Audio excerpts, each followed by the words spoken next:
World Mysteries. We are about to unleash the biggest mysteries known to man. Genuinely baffling, and if you manage to solve any of them, leave a comment below.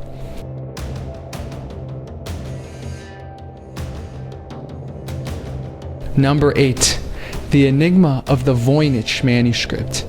Named after the Polish-American antiquarian bookseller Wilfred M. Vonik, who acquired it in 1912, the Vonik manuscript is a detailed 240-page book written in a language or script that is completely unknown. Its pages are also filled with colorful drawings of strange diagrams, odd events, and plants that do not seem to match any known species, adding to the intrigue of the document and the difficulty of deciphering it. The original author of the manuscript remains unknown, but carbon dating has revealed that its pages were made sometime between 1404 and 1438. It has been called the world's most mysterious manuscript. Theories abound about the origin and nature of the manuscript. Some believe it was meant to be a pharmacopoeia to address topics in medieval or early modern medicine. Many of the pictures of herbs and plants hint that it may have been some kind of textbook for an alchemist. The fact that many diagrams appear to be of astronomical origin, combined with the unidentifiable biological drawings, has even led some fanciful theorists to propose that the book may have an alien origin. One thing many theorists agree on is that the book is unlikely to be a hoax, given the amount of time, money, and detail that would have been required to make it.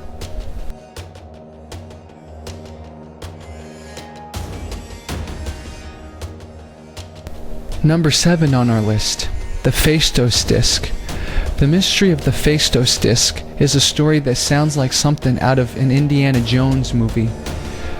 Discovered by Italian archaeologist Luigi Pernier in 1908 in the Minoan Palace site of Facedos, the disc was made of fired clay and contains mysterious symbols that may represent an unknown form of hieroglyphics. It is believed that it was designed sometime in the 2nd millennium BC. Some scholars believe that the hieroglyphs resemble symbols of linear A and linear B, scripts once used in ancient Crete. The only problem: linear A also eludes decipherment. Today, the disc remains one of the most famous puzzles of archaeology.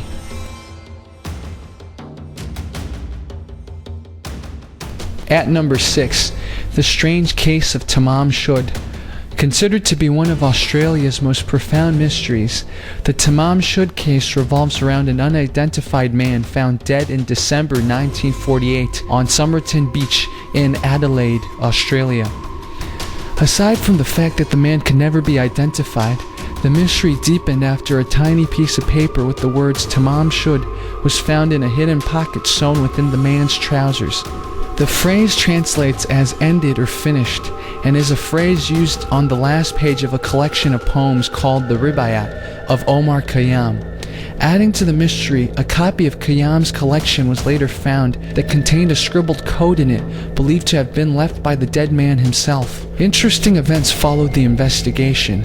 Flowers mysteriously appeared at his grave. A receptionist also recalled an unknown man leaving a nearby hotel just before the death, leaving behind a medical case including a hypodermic needle.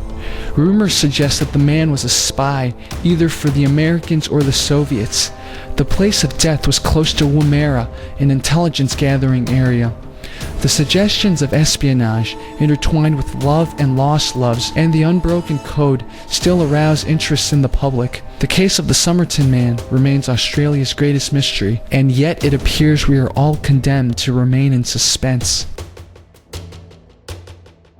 In at number 5, it creeps in slowly in the dark of night, and once inside, it almost never goes away. It's known as the hum, a steady droning sound that's heard in places as disparate as Taos, New Mexico, Bristol, England, and Largs, Scotland. Reports started trickling in during the 1950s from people who had never heard anything unusual before. Suddenly, they were bedeviled by an annoying, low-frequency humming, throbbing, or rumbling sound. The cases seem to have several factors in common. Generally, the hum is only heard indoors, and it's louder at night than during the day. It's also more common in rural or suburban environments. Reports of a hum are rare in urban areas, probably because of the steady background noise in crowded cities. The name comes from the small town of Taos, New Mexico, where in 1997, Congress actually had researchers try to identify it. In spite of efforts like this, however, its source remains a mystery. At number 4 on our list, ball lightning. It has been mistaken for UFOs, wreaked havoc on homes, and eluded rational explanation for centuries. But now, ball lightning, a large mysterious glow that appears during thunderstorms, has been captured on video for the first time. Chinese researchers managed to accidentally record the elusive glowing orbs during a thunderstorm in Qinghai when they were mapping radiation. Ball lightning has been reported to appear during thunderstorms as a glow ranging from the size of a golf ball to several meters across. There are a number of reports of such glows injuring or even killing people and setting buildings alight. In a letter to the Daily Mail in 1934, for instance, a reader described how he saw a large red-hot ball coming down from the sky. Quote, "It struck our house, cut the telephone wires, burnt the window frame, and then buried itself in a tub of water which was underneath." Until the 1960s, it was not widely believed to really exist. In August 2013, researchers at the U.S. Air Force Academy in Colorado made and photographed bright white plasmoid balls in their lab. The balls were generated from high-power electric sparks discharged by electrodes partly submerged on electrolyte solutions. Due to its rare and fleeting nature, it is proven almost impossible to study. The best documented case occurred in 1984 when ball lightning measured about 4 inches in diameter entered a Russian passenger aircraft and flew above the heads of the stunned passengers before leaving the plane almost noiselessly. At number 3, El Chupacabra.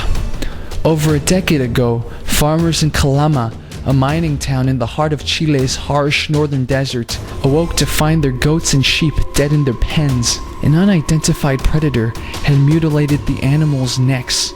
By the time the television cameras arrived, a rumor of a chupacabra attack, Chile's first, was spreading fast through the slender Pacific nation. Literally translated to the goat sucker, the name is derived from the fact that it supposedly attacks animals to drink their blood, particularly the blood of goats. It is most commonly described as a lizard-like being, appearing to have leathery skin and sharp spines running down its back. El Chupacabra is the single most notable cryptozoological phenomenon since the Bigfoot phenomenon. At number 2 on our list, the Marfa lights.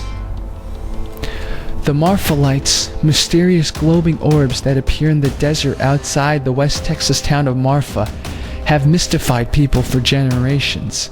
According to eyewitnesses, the Marfa lights appear to be roughly the size of basketballs and are varyingly described as white, blue, yellow, red, or other colors. Purportedly, the Marfa lights hover, merge, twinkle, split into two, flicker, float up into the air, or dart quickly across. There seems to be no way to predict when the lights will appear. They're seen in various weather conditions, but only a dozen or so nights a year. And nobody knows for sure what they are, or if they really even exist at all. The Native Americans of the area thought the Marfa lights were fallen stars.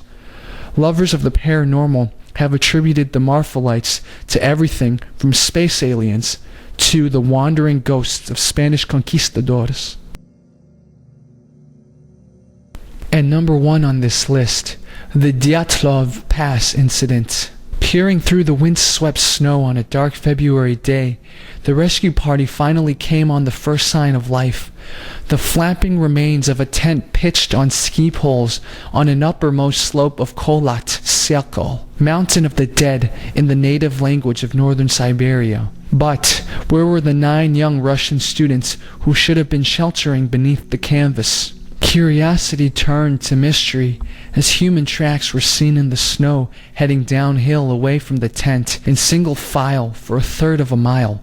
barefoot human tracks in temperatures of -24. And mystery became horror when an inspection of the tent showed its front flaps still buttoned tightly together, but huge knife slashes down the sides, through which the occupants apparently fled. Inside was like the Mary Celeste, with everything intact: warm clothes, waterproof jackets, blankets, and sweaters that could have been essential to survive in the Siberian winter, plus cameras, diaries, and cooking utensils, all apparently abandoned in a moment of madness. So began the story of what became known as the Dyatlov Pass incident, one that has baffled the world for more than half a century since whatever horrific tragedy overtook the Nine in February of 1959. They had been missing for almost a month after trekking out into the bleak wilderness of the Ural Mountains.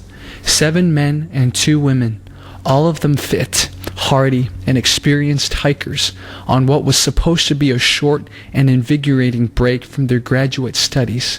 Haunting photographs from the film in their cameras show the happy and relaxed faces of good friends on an exhilarating adventure, capturing their journey on train, road, and on foot to this desolate area.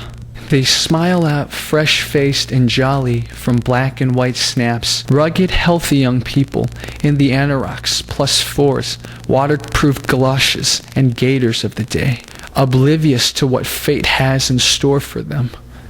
When they failed to return, search parties went out with every expectation of finding at least some survivors, hopes that were soon dashed. The first bodies, frostbitten and frozen stiff, were discovered lying in the snow on flat land near a river, a mile from the tent, next to the remains of a long burnt-out fire. Around 350 yards away lay the corpse of Igor Dyatlov, the 23-year-old engineering student from Ural Polytechnic who had put the expedition together and was its leader.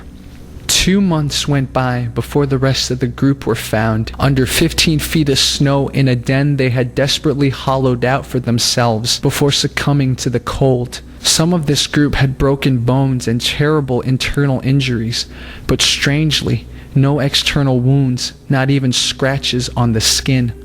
Stranger still, odd bits of their clothing contained higher than normal levels of radiation. Indeed, post-mortem examinations of all 9 bodies threw up a string of bewildering anomalies. Why were some fully clothed, but others nearly naked? Most disconcerting of all was one of the bodies, which was missing the tongue and eyes. What had gone on in those dark and dreadful hours on the Mountain of the Dead? What had caused 9 highly educated young adults to plunge panic-stricken into the sub-zero night to their deaths? The official Soviet investigator into the tragedy, Lev Ivanov, could find no answers. He concluded in his hastily composed report that all 9 deaths had been caused by what he described as an unknown elemental force which they were unable to overcome. Privately, he told people he thought they'd been killed by aliens in a UFO. Please subscribe to the Kepler Telescope channel for regular videos on world mysteries, the truth, and the unknown. Thank you for watching. Please leave your comments below.